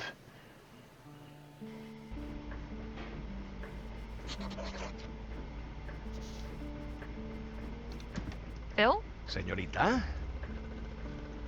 Will this be your first time visiting El Presidio? It will. I have heard many tales of this so-called Mouth of the West. I am curious to find out which ones are true. You're very polite, Phil, but please, call me Harley. What is wrong with Señorita? It's not my name. Ah, but it is a sign of respect.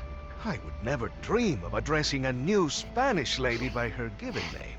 Well, things are different here. As I am learning. If you wish it, it will be so. Appreciate it. We'll talk more later. I look forward to it. Nope, he's got nothing to say. Hey, Nadine. Hello, Harley. Something I'd like to ask you. You seem quite well traveled. What's it like in a big city?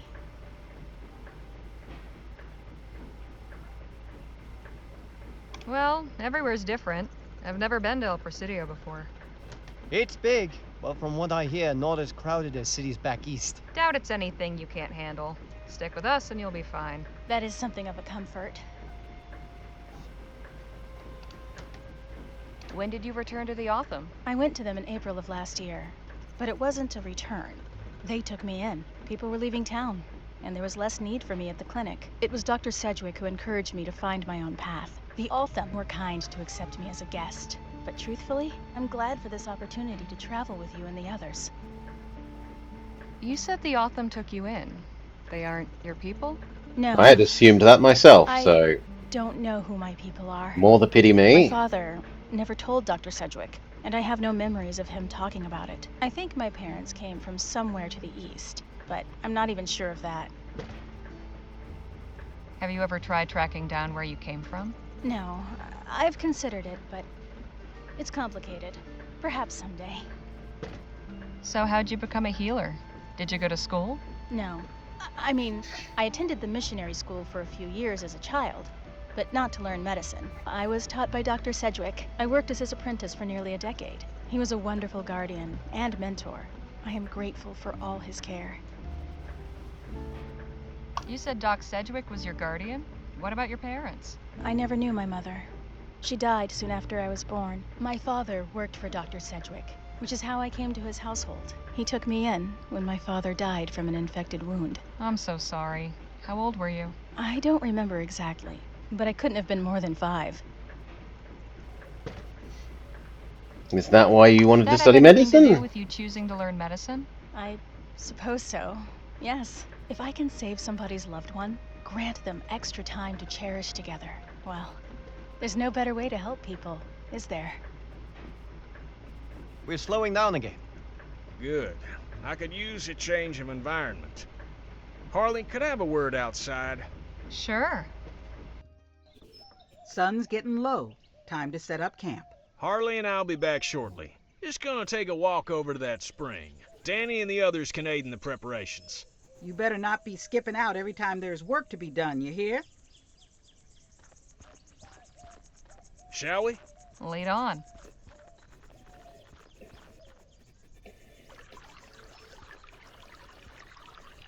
Would you look at that spring? I ain't seen water that clear since that time I went swimming with the Prime Minister's rambunctious niece. So, you wanted to talk to me about something? I did. I can tell you've got a cogitating mind, always assessing the situation, finding the risks and opportunities. Now that we've got a real posse assembled, I'm keen to hear your thoughts on our little venture. Everything seem hunky-dory so far, in your estimation? Aside from that you're a fake. I'll admit I was skeptical at first. But after that lead we found in Chrysalis, I think we might actually be onto something. Eager to see where it goes. Delighted to hear it. You let me know if that changes, all right? You got it. Right, well, we should be heading back. Else Miss Johnson will... Oh, hey there. Howdy, friend. Welcome, welcome. Name's Aubrey Trout, but you're not here about me. I reckon you're here for the spring water. Something special about it? Something special about it? This here's an etheric spring. Best kept secret in the great western desert. Etheric spring? Sure. Y'all know about ethericity, don't you? We're familiar. Well, this water's got the same properties. Due to a confluence of etherically sensitive minerals deep in the earth, you see. This here's a hotbed. Taking a drink will cure whatever ails you and grant you the strength of 10 men. No kidding.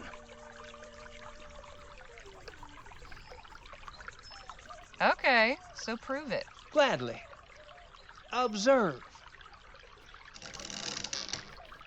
Jumpin' Jehoshaphat.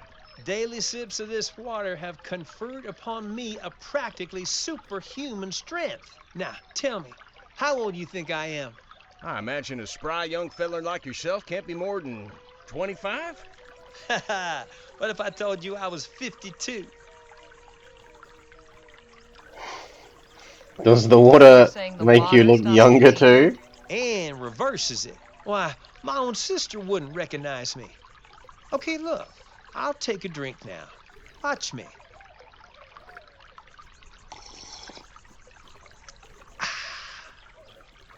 There. Ah, See? life-giving Tastes like water. springtime Nectar and of the sunlight. gods. Now, if the water was no good, would I have done that? Reckon not. So go on, friends. Share in the wealth. Take a sip. If it does even half of what you say.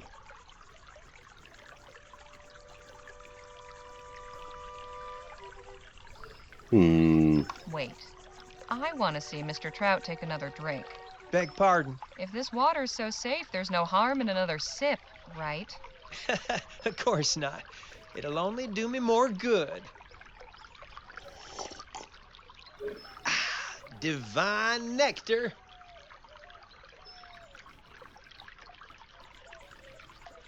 No, Not so fast. Something is off. I'm I sure you have a won't mind if I distrust have a of look him. around, Mr. Trout. Be my guest.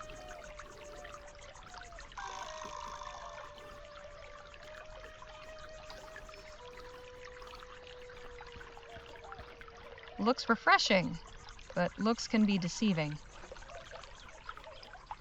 All these trees look dead. That can't be a good sign.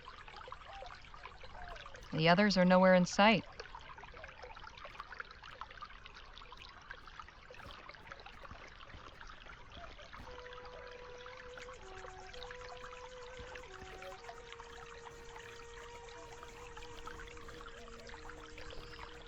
I think something's tucked under there. What have we here? Magic Spring didn't do much for this beast's health. Water of life, huh? Wonder if this is hiding anything. Ow! Bunch of stickers! Damp! Stickers? Do you mean thorns? Might be a good hiding place. Nothing but twigs and leaves. Looks like there's something hidden under that bush. What's this? These boards have been badly damaged, but it looks like it says W-R-N-I. Warning. Warning?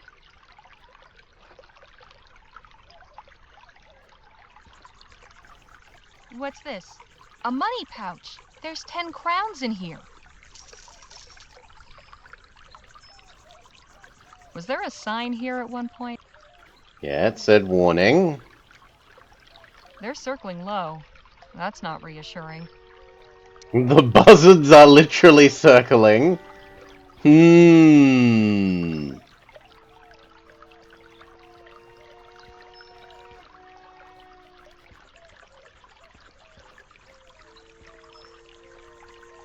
Jake, I don't think you should drink that water. Why not? There was a warning sign over there, and someone destroyed it. Really? That stick's been there since I found the place. Never seen a sign. There's an awful lot of vultures in the area. I did notice that, yes. They're off in the distance. This spring's pretty well hidden still. Anything that doesn't find it dies of thirst out there. There was a cow skull in the reeds. Looked deliberately hidden there. Is that right? Yes, I did that. Wasn't nefarious, just clearing the path so no one trips on it. Now wait just a minute. What are you trying to pull here, friend? Nothing. I swear. Right, and I'm the Prime Minister. Quite the little scam you've got going on. I don't know what you're talking about. Oh, I think you do. Jake, maybe you can coax our friend here to talk? I'd listen to the lady, partner, unless you want to be another notch on Gentleman Jake's holster. Okay. I'll talk. The spring's toxic.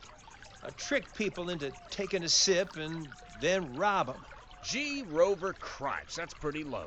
Even for a confidence trickster. You don't kill them. A little sip only knocks you out for a bit. So how are you still standing after all those drinks you took? I got a natural immunity. What can I say? Found a way to turn it to my advantage. And that iron-bending trick? Like you said, just a trick. Of course. I should have seen through that. We got ourselves a real piece of work here, Harley. You're telling me. What do you reckon we should do with them? He's a danger to future travelers. We can't let him work his tricks on anyone else. He needs to be punished. I agree. Please, don't kill me. Do we look like murderers to you? We need to make an example of him. I've got just the thing. Go get me some rope from the wagon, would you? All right.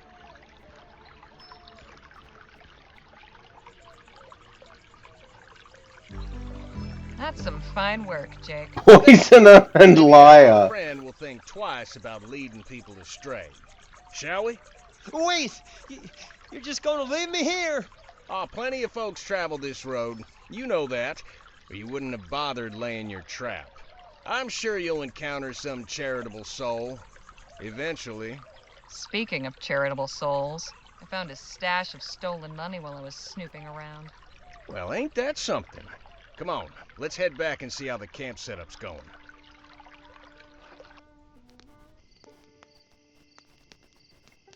So the little weasels concocted this whole story about how it's an etheric spring and the water has special powers, trying to hoodwink us into drinking it.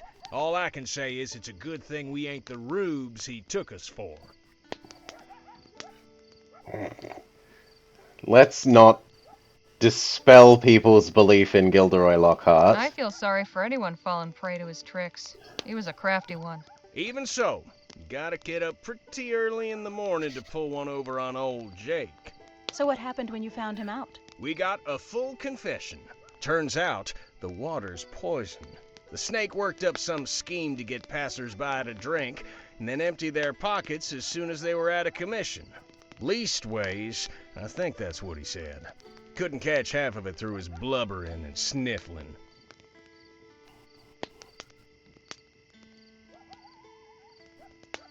Do we call... He wasn't crying. What are you talking about, Jake? He wasn't exactly happy about being exposed, but he wasn't crying or anything. I was trying to add some drama, okay? You harbor some literary aspirations yourself, don't you? It's called storytelling. Called lying, Gilderoy Lockhart. We made an example of him. You killed him? Let's just say he won't be harming anybody else. He was a bad man and got Well, what that he was bad deserved. news. Somebody needed to put a stop to it. I see. Good. Sounds like the bastard deserved it. The chili's almost ready. Harley, can you come help me and Phil serve? Sure thing.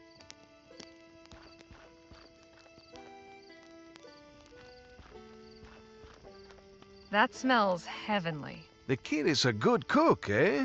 But I believe this chili could use a little of my secret ingredient. What's that? Mezcal. I picked up a bottle before we left Rosewater. Gives it a nice smoky flavor. And makes you feel nice afterwards, too.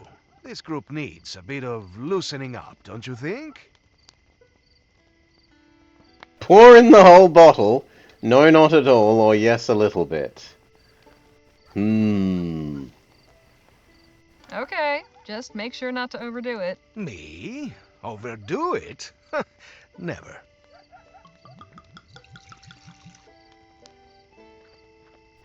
We should be ready to serve. Just one last taste. Tastier than usual. Smoky. Did one of you add something? Just my secret ingredient. Well, whatever it is, it's real nice. Come on, let's fill up these bowls and get everybody fed.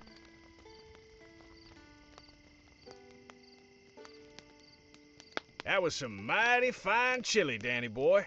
Glad you liked it. Could have used some salt. No, let's be nice. It was the best chili we've ever had.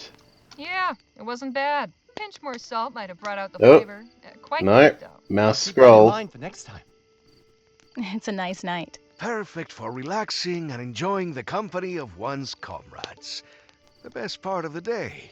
I have always said that the battle is won or lost around the campfire the night before. Danny will remember us not selling up his chili. Kind of hypnotic. You look like you're enjoying yourself.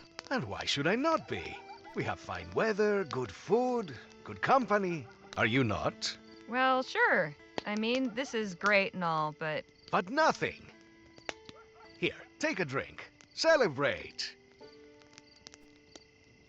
No, I'm thank happy you. just to soak in I've the had enough festive in the mood, chili. thanks. You go on, though. Oh, I shall.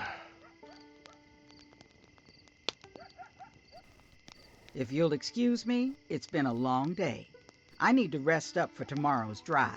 Night all.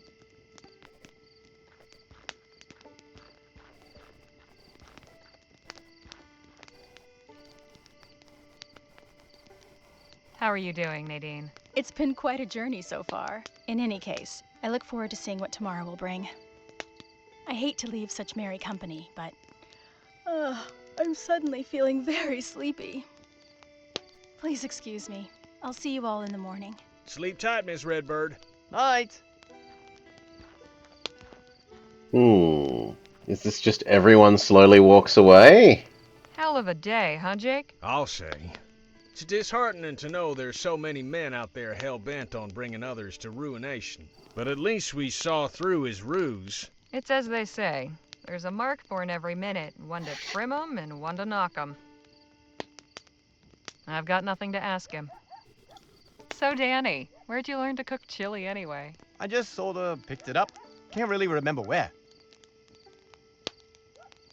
Time for me to call it a night. Night, Harley. Buenas noches. Sleep well.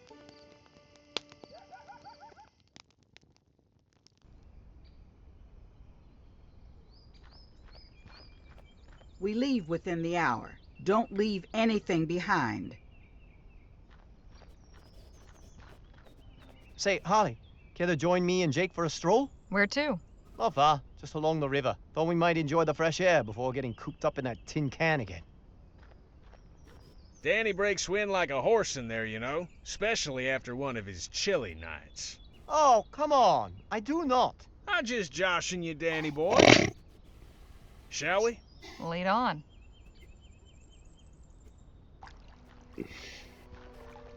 Good lord, that is a big Beautiful, river. ain't it? Let's keep going. I think the river bends up ahead. Okay, that's more sensibly sized. Awfully rough water. Shucks, this ain't nothing. It gets real wild a little ways down. What the hell are you doing here? Just what are you doing up there, young man? I'm playing. You ought to be careful.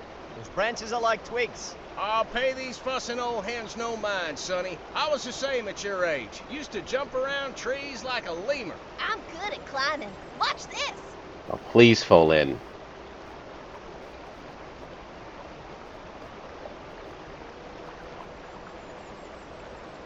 What do you think? Mighty impressive, son. Maybe you best go back to where you were. You're making me nervous. You are a fussing hen. I told ya, I'm good at...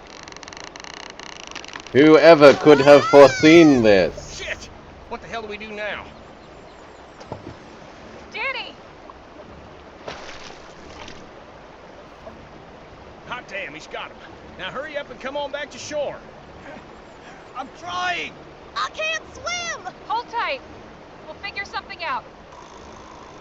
Well, I see a stick we could poke you with. Feels kind of flimsy, but it might help. Just a plain old branch. Here, grab onto this.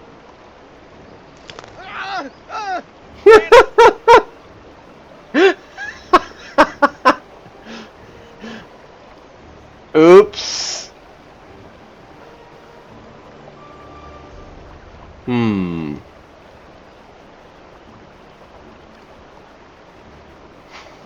Jake!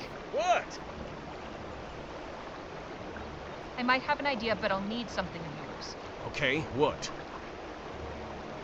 Give me your belts. Okay, sure. Take them. Okay, let's try the same thing. Now I've got a double loop. And try using the belts. Danny, grab onto this. Jake, a little help, please? Gotcha. Thanks. That was some quick thinking, Danny boy. I'm impressed. I'll say, you're a true hero, Danny. I just did what anybody would. That's a load of bull, and you know it. The rest of us were standing around gawping, but you knew what needed to be done and didn't hesitate 1 second. Be proud of yourself, Danny. You've earned it. She's right, you know. Damn fine instincts. Hey, kid, how about a little gratitude for your rescuer? Danny here just saved your wretched back-talking neck. Thanks, mister. You're welcome. Have you got a family to get back to? They must be worried. Yeah, Ma and Pa got a camp nearby. Run along then, son. Be sure to tell him Gentleman Jake's brave assistant, Danny Luo, saved your life. And stay out of trees, little brat. All right now. Let's head back to the others so Danny can relate the tale of his heroic deeds. Actually, I'll catch up later. Suit yourself, hero. Hey, don't be too long. Would you mind a little company? Sure. I just needed a moment away from Jake anyway. I'm glad you're here. Jake and I aren't just blowing smoke, you know. It really was impressive how you leapt into action back there. You ought to trust your instincts more, because they're good ones. Don't let anyone tell you different. Oh, thank you. I appreciate the talk, Harley. Anytime. Let's get back to camp. Yeah, you aren't a Gilderoy Lockhart. You are legit, Danny.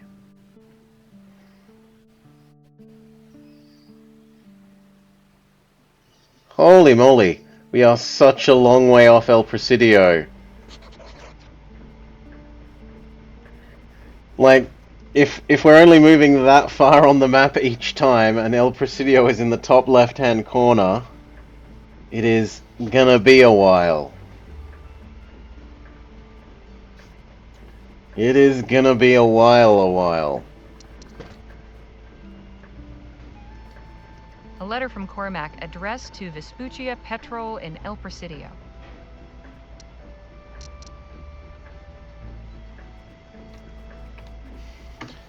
Alright, and I think that makes a good, reasonable point for this cut. So, we did not solve the code to get into the back of the laboratory. Instead, we blew up the laboratory.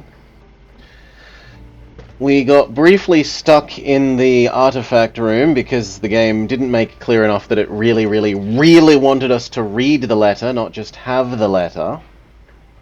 And we've begun our... well, we wrote the article, we told the newspaper about the Indians being attacked by the fort, and we have now begun our journey to El Presidio to chase the lost gold. Will the journey be quite as long as it looks like based on these first two little segments? Find out next time.